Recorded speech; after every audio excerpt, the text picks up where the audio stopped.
Hey guys, welcome back to my YouTube channel. Today I'm going to show you guys how to make this delicious 3-ingredient Valentine coconut truffle bowls. They're delicious, they're simple to make and quick and easy.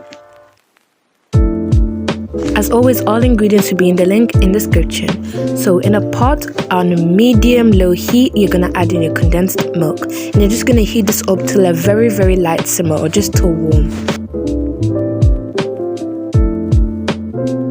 Continuously stir the condensed milk whilst on flame so that way it doesn't burn. Mine did get a bit of a char to it, but it came out perfect, guys, so don't worry about it. Once your condensed milk has now simmered slightly, you're going to turn off your heat. Once you've turned off your heat, you're going to add in your desiccated coconut and your vanilla extract. Give it all a good mix till smooth until like a slightly thick type of batter comes together.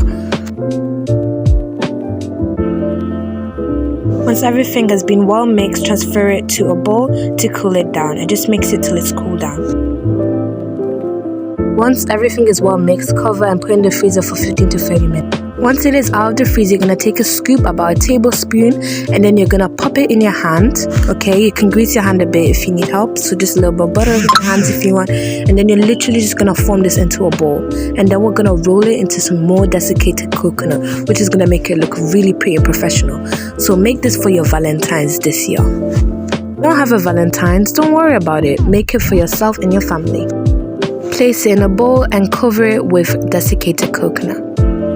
You can also decide to cover with dark chocolate. There's so many things you can do. Also, before rolling it in the middle, you can add a nut, you can add some dried fruit, anything you like. And you're gonna make it like this. Once it has finished, this is how it should look like. You can pop it in the freezer for another like 15 minutes to firm up and enjoy. I hope you guys have a lovely Valentine's Day and see you guys in the next one. Bye!